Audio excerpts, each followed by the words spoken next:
Good morning students. पिछले videos में arithmetic progression पढ़ रहे थे हम लोग, सीक्वेंस सीरीज पढ़ा था और फिर अर्थमेटिक प्रोग्रेशन का nth टर्म क्या होता है, जनरल टर्म, और उसके फर्स्ट n टर्म्स का सम कितना होता है, यहाँ तक हम पढ़ चुके थे। इसमें एक टॉपिक छोटा सा बचा था, दैट इज अर्थमेटिक मीन और समांतर माध्य। समांतर माध्य क्या होता है? If two numbers are there, A और बी, अगर कोई दो नंबर्स हैं और इसके बीच में एक नंबर सी हम इस तरह से इंसर्ट करें, इस तरह से पुट करें कि ये जो सीरीज बन गई, ये जो सीक्वेंस बन गया ए सी बी जो बना, ये एक अर्थमेटिक प्रोग्रेशन हो जाए।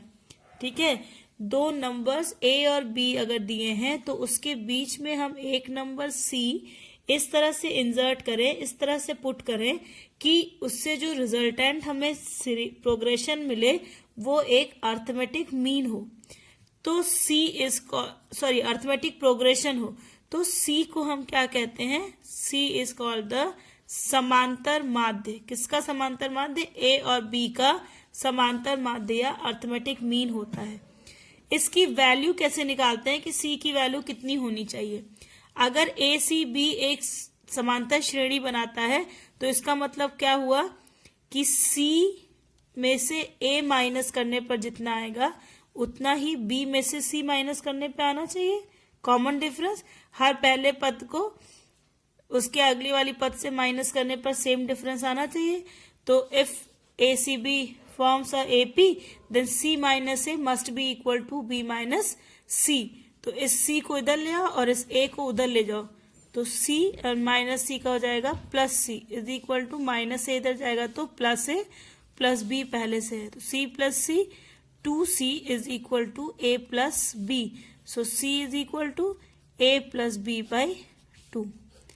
तो किसी दो नंबर्स का समांतर माध्य या अर्थमेटिक मीन, इसे एम से लिखते हैं। अर्थमेटिक मीन क्या होता है? दोनों नंबर्स का सम अपॉन 2। ठीक है, इसका यूज हम कब करते हैं? इसका यूज हम करते हैं कि अगर कोई दो नंबर्स दिए हुए हैं और उनके बीच में हम ऐसे 3, 4, 5, 6 नंबर्स इंसर्ट करना चाह रहे हैं, इंसर्ट समझते हैं, पुट करना चाह रहे हैं कि जिससे जो रिजल्टेंट सीरीज बने वो एक एपी बने। जैसे एक एग्जाम्पल लेते हैं आपके बुक से ही कि दो नंबर्स हैं 3 and 24। ठीक है, वो कह रहा है कि insert 6 number between 3 and 24 such that the resultant sequence is AP. 3 और 24 के बीच में हमें 6 ऐसे नंबर्स भरने हैं कि उससे जो सीक्वेंस बनेगा वो सीक्वेंस एक एपी हो। तो सपोज करो कि वो 6 नंबर हमने भरे A1, A2, A3, A4, A5 और A6। ठीक है, ये सारे नंबर्स हमने इसमें इंसर्ट किए हैं। अब हम इनकी वैल्यू निकालेंगे तो ये एक एपी बनेगा। यही बुक में दिया है कंडीशन कि ये एक एपी होना चाहिए। तो हम मान लेते हैं कि A1, A2, A3 ऐसे नंबर्स हैं, 6 नंबर्स कि जिनको अगर इंसर्ट करेंगे तो ये एपी बन जाएगा। इस एपी का पहला टर्म क्या है? A is equal to 3 first term, और लास्ट टर्म क्या है? an is equal to 24। और n कितना है? कितने टर्म्स हैं? हमने 6 नंबर इसमें इंसर्ट किए हैं और 2 नंबर्स पहले से थे, तो 6 + 2 इज इक्वल टू 8। इस एपी के नंबर ऑफ टर्म्स कितने हो गए? 8। 1 2 3 4 5 6 7 8। ठीक है, तो हम अगर यहां से हम डी निकाल लें इन नंबर्स का, इन जो कुछ भी इंफॉर्मेशन दिया है इसकी हेल्प से अगर हम डी की वैल्यू निकाल लें तो 3 में डी जोड़ देंगे तो A1 मिल जाएगा, A1 में डी ऐड करेंगे तो A2 मिल जाएगा, A2 में डी ऐड करेंगे तो A3 मिल जाएगा एंड सो ऑन। तो an निकालने के लिए, डी की वैल्यू निकालने के लिए an is equal to a plus n-1 into D. an कितना है? Last term is 24 is equal to a equal to 3 plus n की वैल्यू कितनी है? 8 - 1 into D. So 24 - 3 is equal to 8 - 1 7d। 24 - 3 is 21 is equal to 7d. So D is equal to 7 1 the 7, 7 3 the 21. So D is equal to 3. ठीक है, D की value 3 हो गई. तो A1 is equal to 3 plus D. So 3 plus 3 is equal to 6. A2 कितना हो जाएगा? A1 plus D. A1 में D जोड़ देंगे तो A2 मिल जाएगा. तो it is equal to 6 plus 3. It is equal to 9. A3 is equal to A2 plus D. So it is equal to 9 plus 3 is equal to 12. And so on. You can find out the value of A4, A5 and A6. A4 कितना हो जाएगा? A3 plus D. A5 हो जाएगा A4 plus D. और A6 हो जाएगा A5 plus D. इसकी value put करके आप कैलकुलेट कर सकते हैं. Now today we will start a new progression. एक दूसरा प्रोग्रेशन हम स्टार्ट करेंगे आज, जिसे हम कहते हैं गुणोत्तर श्रेणी. गुणोत्तर श्रेणी या ज्योमेट्रिकल प्रोग्रेशन. Geometric progression.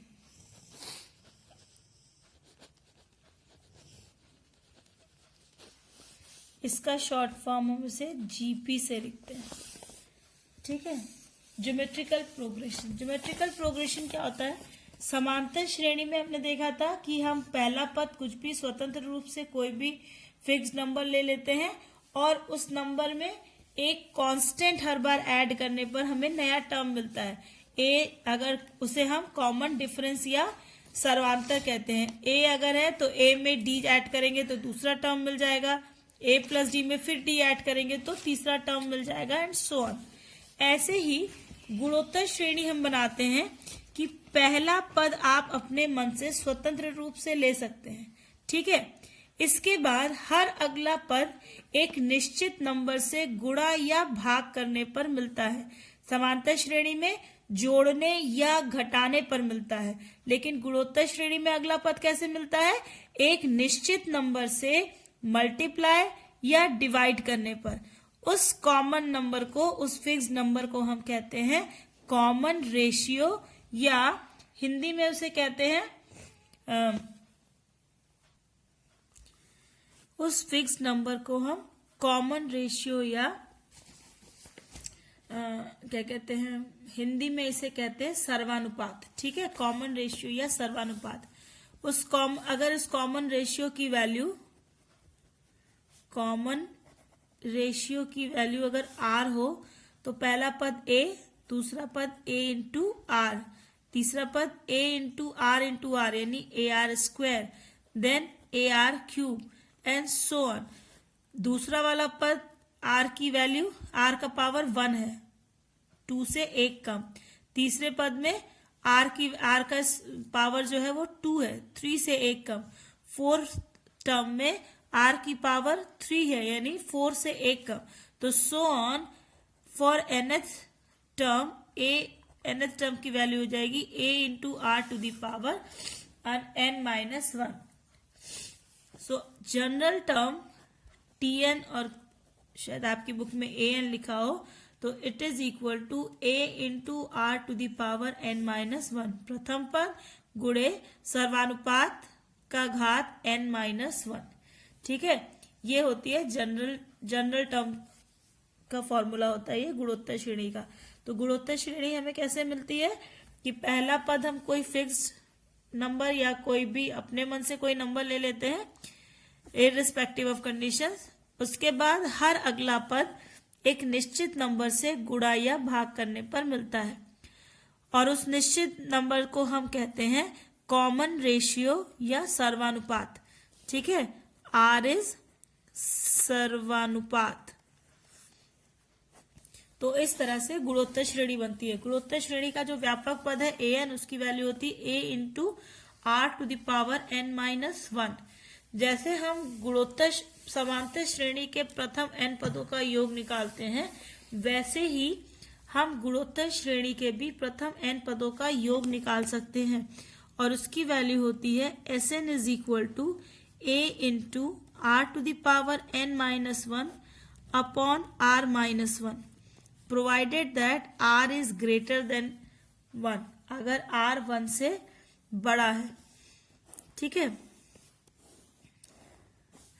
और Sn is equal to a into 1 minus r to the power n upon 1 minus r होता है अगर r 1 से छोटा हो। तो बड़ा और छोटा हो गया। अगर r इज इक्वल टू 1 हो तब क्या होगा, तो Sn इज इक्वल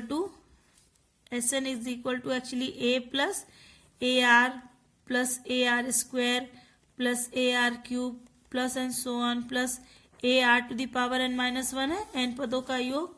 अगर r इक्वल टू हम 1 पुट कर दें यहाँ, तो a plus a into 1 plus a into 1 का स्क्वायर 1 प्लस a इंटू 1 का cube 1 plus and so on again a into 1। तो ये कितना हो जाएगा, a plus a plus a plus a plus and so on plus a, मतलब n times तक ये a प्लस a आता रहेगा। So it is equal to na, Sn is equal to na। तो अगर r से बड़ा है तो Sn का फॉर्मूला मतलब सम ऑफ n टर्म्स का फॉर्मूला होगा a into r to the power n minus 1 upon r minus 1। अगर ये 1 से छोटा है तो Sn is equal to a into 1 minus r to the power n upon 1 minus r। और अगर r इज इक्वल टू 1 है, अगर r 1 के बराबर है तो Sn is equal to n into a होता है। ठीक है, तो ये फॉर्मूला है n पदों के योग का। अब r की वैल्यू हम कैसे निकालते हैं, समांतर श्रेणी में हम d की वैल्यू कैसे निकालते थे कि किसी भी पद में से उसके पहले वाले पद को अगर माइनस कर दें तो हमारे पास d की वैल्यू मिल जाती थी। गुणोत्तर श्रेणी में हम क्या करते हैं कि हर किसी भी पद को उसके पहले वाले पद से डिवाइड करने पर हमें कॉमन रेशियो की वैल्यू मिलती है। जैसे a into r upon a है ना, ये दूसरा पद t2 अपॉन t1 अगर करें तो a into r by a cancel, it is equal to r।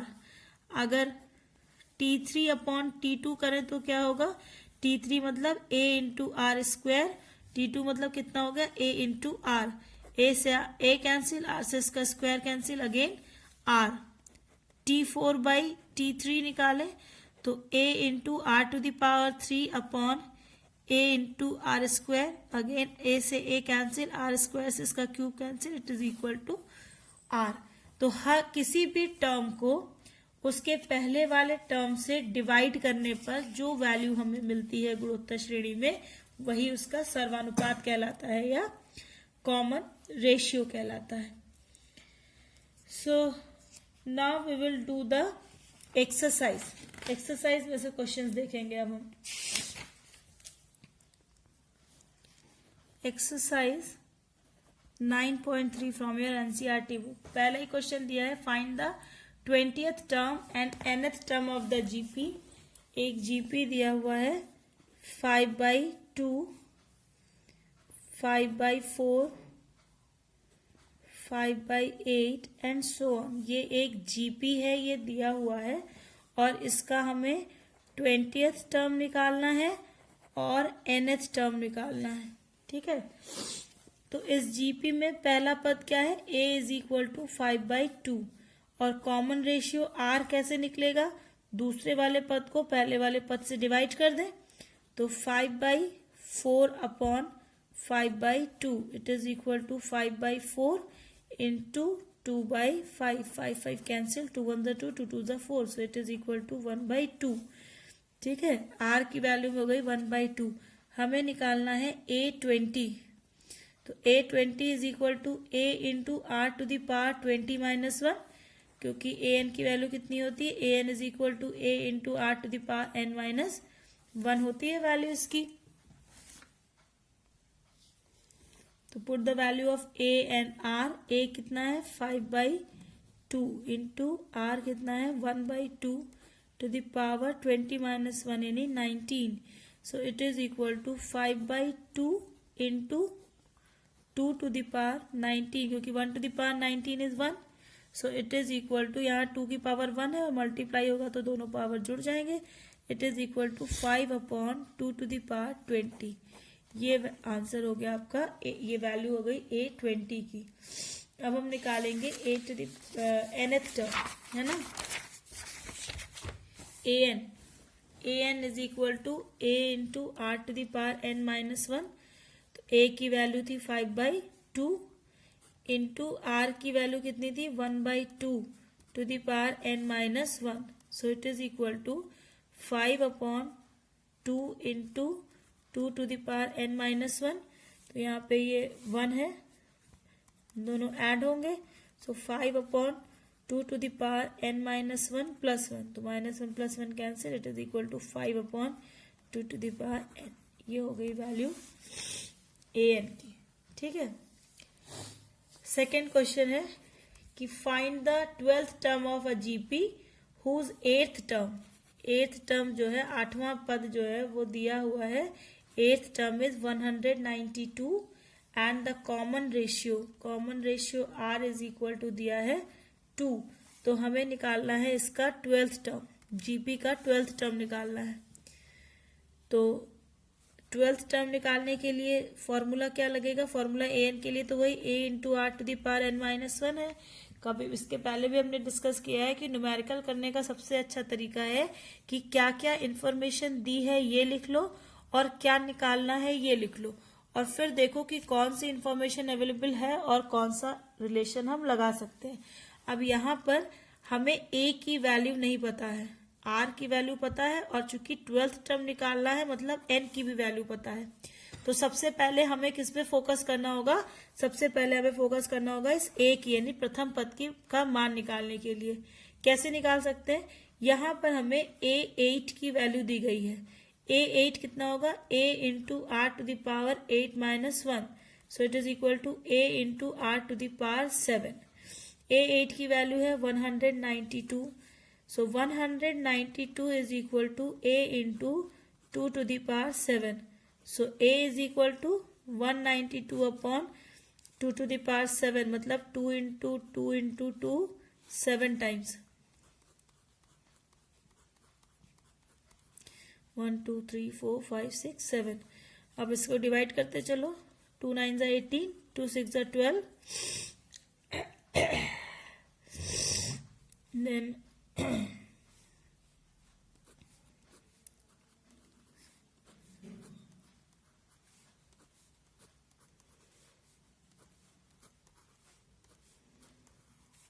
It is equal to 3/2. a की वैल्यू आ गई 3/2 है ना, 3/2 बचा. हमें क्या निकालना है, a12.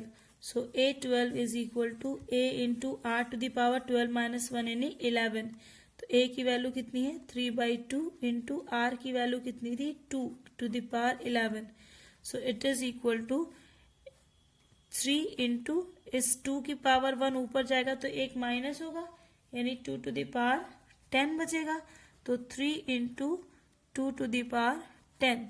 सो आप 10 टाइम्स आप 2 2 2 2 लिखिए और उसको मल्टीप्लाई कर लीजिए, एंड जो भी आएगा it will be your answer. I suppose you all know the multiplication, है ना. मल्टीप्लीकेशन डिवीजन जो कैलकुलेशन है 11th स्टैंडर्ड में, आप उसे कर लेंगे आराम से. ठीक है. एक टॉपिक इसमें है ज्योमेट्रिकल मीन. ज्योमेट्रिकल मीन क्या होता है, ज्योमेट्रिकल मीन या गुणोत्तर माध्य. ठीक है, गुणोत्तर माध्य. गुणोत्तर माध्य क्या होता है कि अगर a और b दो नंबर्स हैं और इनके बीच एक c एक ऐसे नंबर हम इंसर्ट करें कि ये जो सीक्वेंस बना है ये सीक्वेंस एक जीपी बन जाए, तो इस c की वैल्यू कितनी होती है, √a इंटू b के बराबर होती है. वे c is called the geometrical mean और गुणोत्तर माध्य. और गुणोत्तर माध्य की वैल्यू कितनी होती है, √a इंटू b. जैसे यहाँ पे एक दिया है क्वेश्चन नंबर 6। क्वेश्चन नंबर 6 दिया है कि फॉर एक्स के किस मान के लिए संख्या -2/7 एक्स और -7/2, ठीक है, -2/7 एक्स और -7/2 एक जीपी बनाते हैं, गुणोत्तर श्रेणी बनाते हैं एक्स के किस मान के लिए, ठीक है। तो अगर ये गुणोत्तर श्रेणी बनाते हैं, ये फॉर्मूला कहाँ से आया, यहाँ पे देखो, अगर ये गुणोत्तर श्रेणी बनाते हैं तो C/A की वैल्यू बराबर होनी चाहिए B/C के वैल्यू के, तभी तो हुआ। कॉमन रेशियो सेम होना चाहिए। क्रॉस मल्टीप्लाई करें तो C into C, C² is equal to AB, so C is equal to √AB, ठीक। तो यहाँ भी हम वही प्रोसेस करेंगे कि x/-2/7 must be equal to -7/2/x। Cross multiply करो तो x² equal to minus into minus plus हो जाएगा। इट इज 7/2 इंटू 2/7, 2 से 2 कैंसिल, 7 से 7 cancel, it is equal to 1। So x² is equal to 1। तो it implies x is equal to +-1, x की वैल्यू +1 या -1, ठीक है। तो इस तरह से आप ज्योमेट्रिकल मीन निकालते हैं।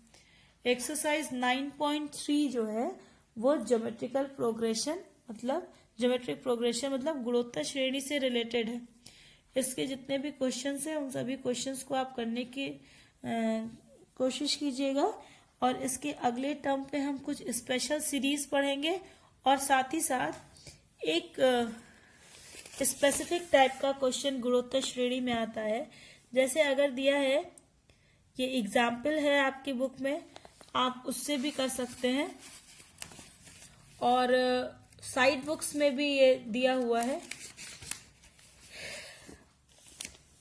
एक सीक्वेंस ये 777, 777, 7777 and so on 7777 n times, ठीक है। ये एक सीक्वेंस दिया है और इसका n टर्म्स तक आपको सम निकालना है इस सीरीज का, ठीक है।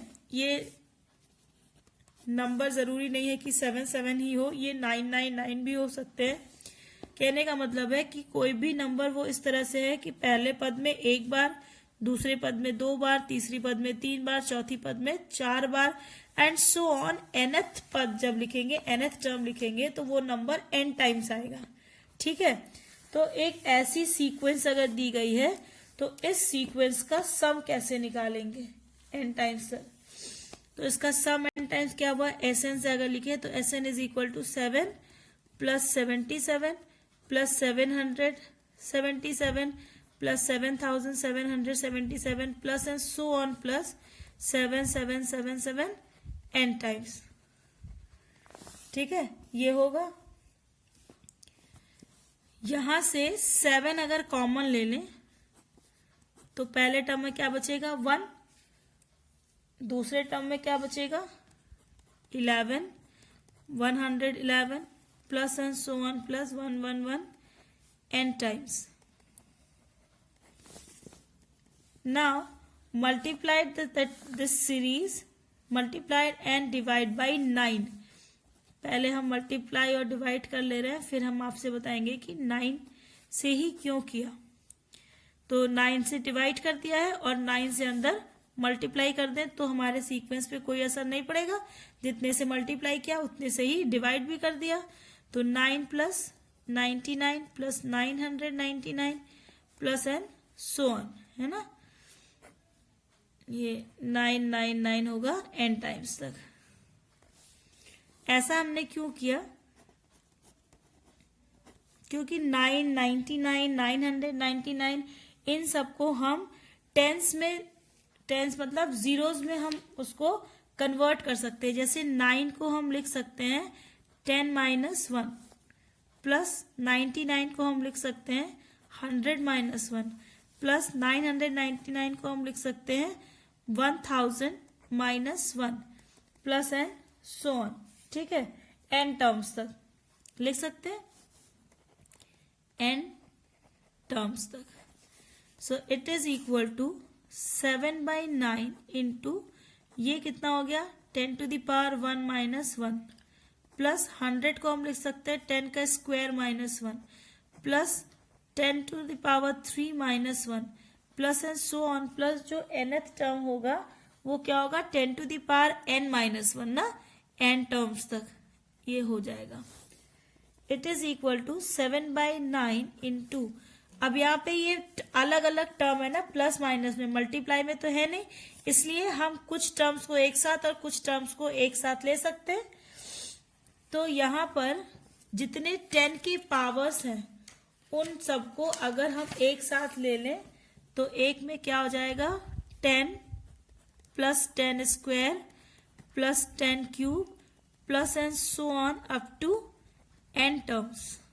10 वाले को एक साथ ले लिया, माइनस, अब ये सब सारे के सारे 1 माइनस में है, अगर हम माइनस कॉमन ले लें तो ये सब प्लस में हो जाएंगे. 1 plus 1 plus 1 plus 1 plus and so on n times. ठीक है, so it is equal to 7/9 into, अब देखो ये जो पहला वाला टर्म है, पहला वाला जो ब्रैकेट है वो एक जीपी बना रहा है, जिसका कि पहला टर्म क्या है 10 plus 10 square plus 10 cube plus and so on, ये एक जीपी बना रहा है जिसमें पहला टर्म है 10 और r की वैल्यू है 10 स्क्वायर बाई 10 यानी 10. देखो 10 स्क्वायर बाई 10 करोगे तब भी 10 आएगा, 10 क्यूब बाई 10 स्क्वायर करोगे तब भी 10 आएगा, तो उसका कॉमन रेशियो r जो है वो 10 है. r is 10, r is equal to 10 which is greater than 1, ये 1 से बड़ा है, तो यहाँ पे फॉर्मूला हम कौन सा लगाएंगे Sn का, Sn is equal to a into r to the power n minus 1 upon r minus 1, चूंकि r यहाँ पे ग्रेटर देन 1 है. तो इस फर्स्ट ब्रैकेट की वैल्यू कितनी हो गई 10 into 10 to the power n minus 1 upon 10 minus 1 minus 1 plus 1 plus 1 n times कितना हो जाएगा n टाइम्स 1 यानी n into 1 that is equal to n. ठीक है, so it is equal to 7/9 into 10 into 10 to the power n minus 1 upon 9 minus n. It is your answer. अब Sn की वैल्यू निकालनी है, सपोज करो कि 20 टर्म्स तक सम निकालना है, तो n की वैल्यू हम 20 रख देंगे और इस ब्रैकेट को सॉल्व कर लेंगे and we will get the answer. ठीक है, इसका एक क्वेश्चन हम दे रहे हैं आपको 999 999 9999 and so on up to 9999 n times. अगर दिया है तो Sn की वैल्यू आपको इसी तरह सॉल्व करके निकालनी है. ठीक है, तो गो थ्रू द एक्सरसाइज 9.3 और अगर ये एक्सरसाइज पूरा आपको क्लियर है, आप उसके क्वेश्चंस कर ले रहे हैं, तो हम फिर स्पेशल नेक्स्ट वीडियो में हम स्पेशल सीरीज कराएंगे. आई होप कि अब धीरे धीरे स्कूल्स खुलेंगे, सब कुछ नॉर्मल होगा and we will meet very soon in our class, so in a proper way. ठीक है, तो फिर हम एक्सरसाइजेज और डिटेल्स में करेंगे. लेकिन बच्चों जब तक ये क्लासेस नहीं स्टार्ट हो पा रहे हैं और हम लोग वर्चुअल क्लास के ही सहारे हैं, then please do the exercises regularly, see the videos regularly, और उसमें आपको जो भी डाउट्स हैं वो डाउट आप उसे पूछिए और क्लियर कीजिए. फिर जब क्लासेस शुरू हो जाएंगी then we will be back to the normal routine. Okay, so till then keep on practicing, take good care of your health. Bye.